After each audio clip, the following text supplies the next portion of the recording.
can feel pretty cruel sometimes. Have you ever asked yourself this question after something seemingly catastrophic or tragic has happened to you?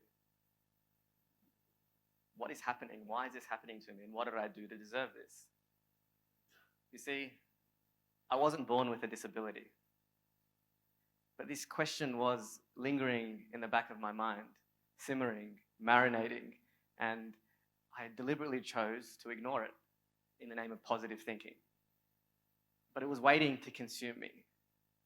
You see, as a Muslim and as a believer in God, how can I understand this experience? How can I comprehend my reality, my suffering, and my experience? How can an all-good, all-merciful, and all-powerful God exist and still put me through this? And this is what was going through my mind at the time. And I really struggled with this. I had to reconcile my Islamic belief with my experiential reality. You see, it was a few weeks before my 19th birthday at the time. Life was really, really good.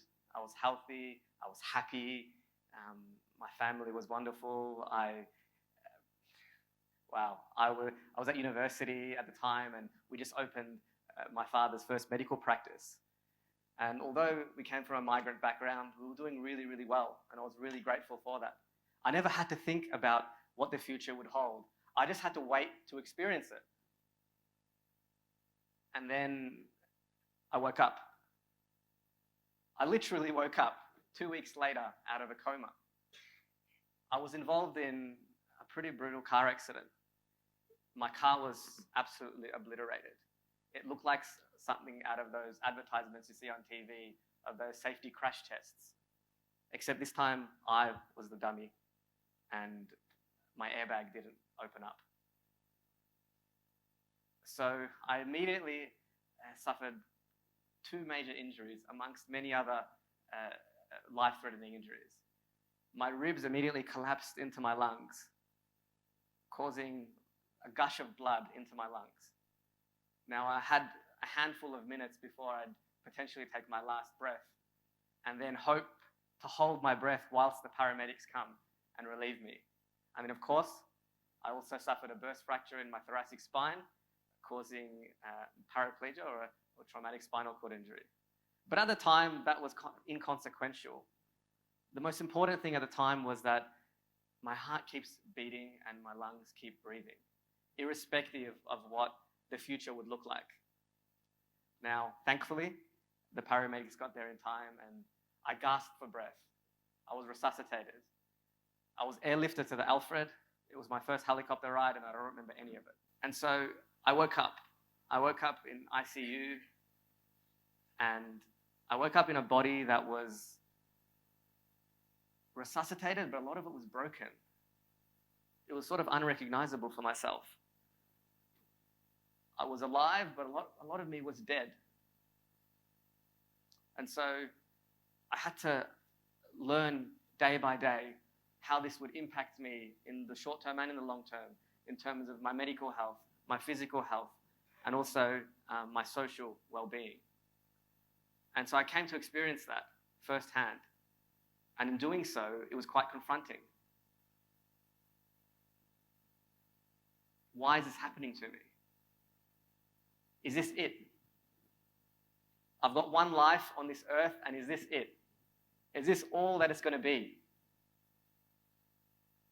And so when you think, introspect, and reflect, it's quite a confronting question, a daunting reality.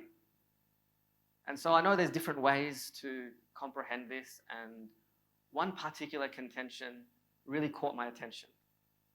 And it was of that of Richard Dawkins in his book, River Out of Eden.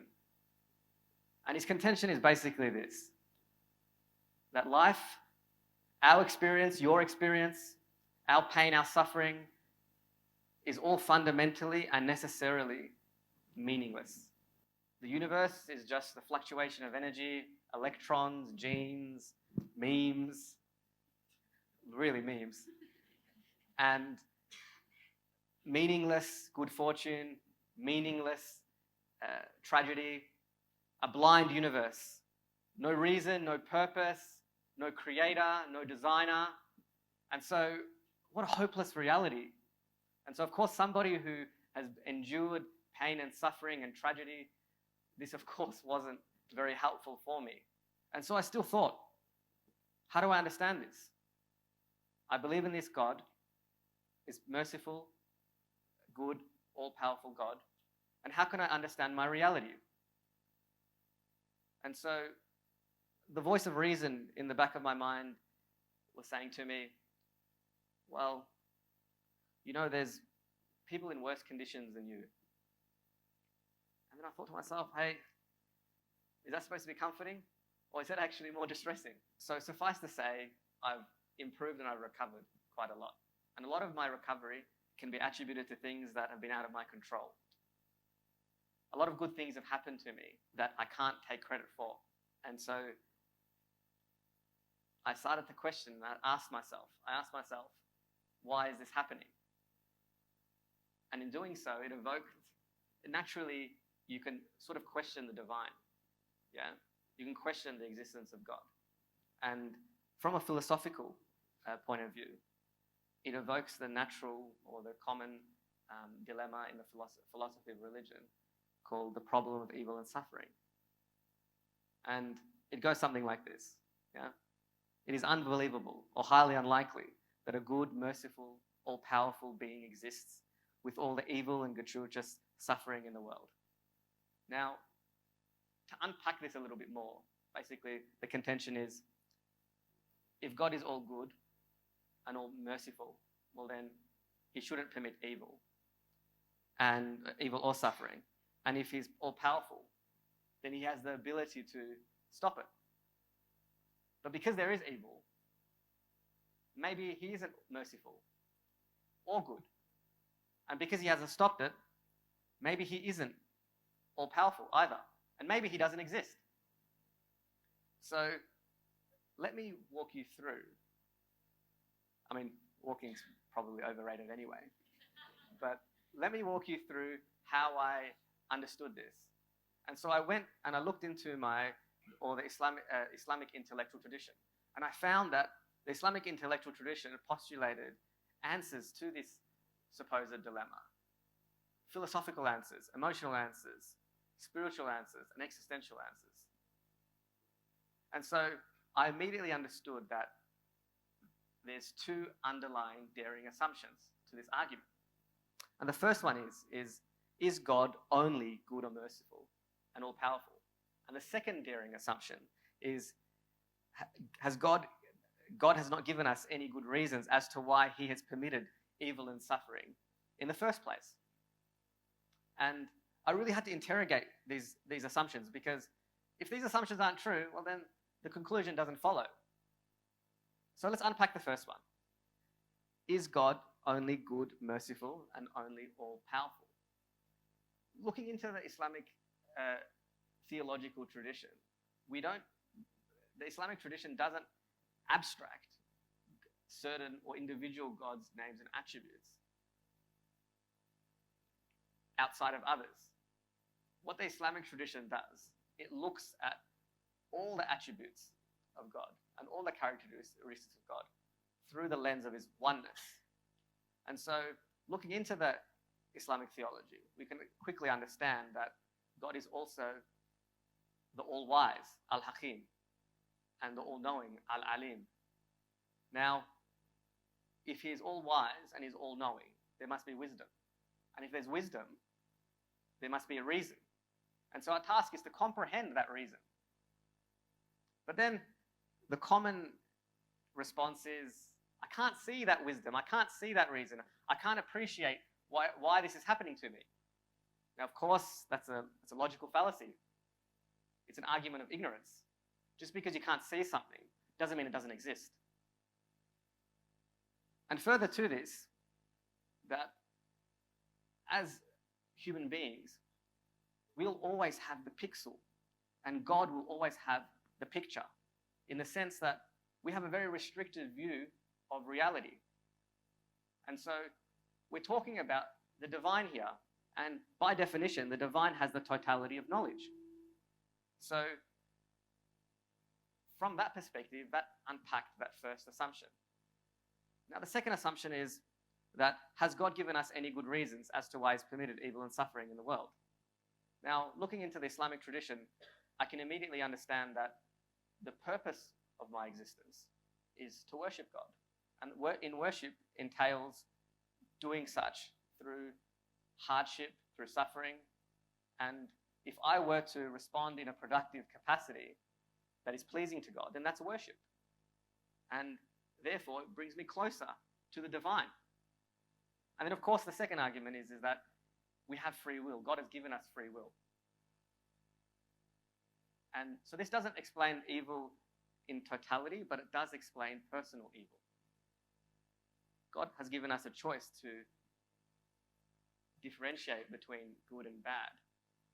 Otherwise, if there was no choice, it would be compulsion, and good and bad would just be essentially meaningless. And it would be like, for example, putting a gun to somebody's head and forcing them to give charity. It would have no purpose. And so the final point here was also that it was easy to fall into a cognitive bias. And that cognitive bias being the cognitive bias of egocentrism, meaning that the only way to look at or understand your reality is through your own perspective. And what that essentially does is turn God into a limited human being and put yourself in the center of the universe and think that only you can understand and only your perspective is the way to understand reality. And remember that our understanding of reality is pixelated. So we can only appreciate so much. And so it's really important that not to fall into this cognitive bias of egocentrism by reducing God to a man and thinking that the only way to understand reality was through my own lens.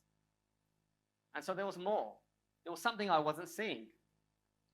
And what the Islamic tradition equipped me with was giving me a deeper meaning to my experience, to the suffering. And we can understand this through basic cognitive psychology.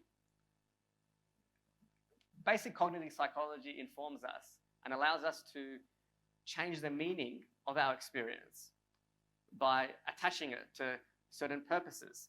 For example, suffering can allow us to realize our strengths, mend our relationships, become closer to our kin, increase gratitude and appreciation for our life, and also reinforce and change our beliefs.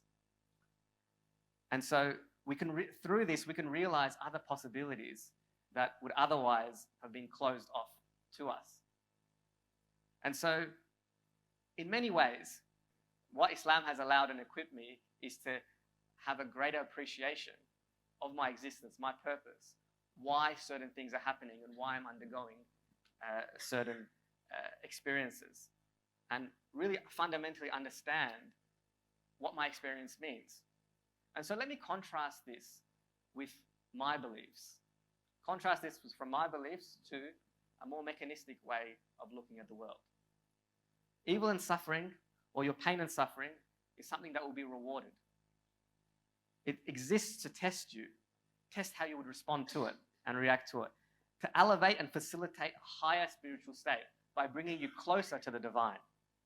And suffering is a sign of divine love, in that it brings you closer to the divine. And God knows that you can overcome your trials in your life. He knows you better than you know yourself. So today, this man is stronger than ever. It's definitely physically, certainly spiritually, and of course mentally. A lot of people have come and gone. I've changed directions many times. I've experienced good, I've experienced bad, I've had my ups and downs. But fundamentally, what's kept me grounded is my belief in Islam and the intellectual tradition that Islam comes from. It's given me meaning, it's given me understanding, and an ability to comprehend my experience. So 11 years on, there's so much good to appreciate, so much good to look forward to, so many things to experience, so many people to meet, and so many things left to do. And because of this, it's shaped me into the person I am today. Because without it, I wouldn't be here like I am, nor would I be the person I am today. And so, you know what? I really wouldn't have it any other way. Thank you.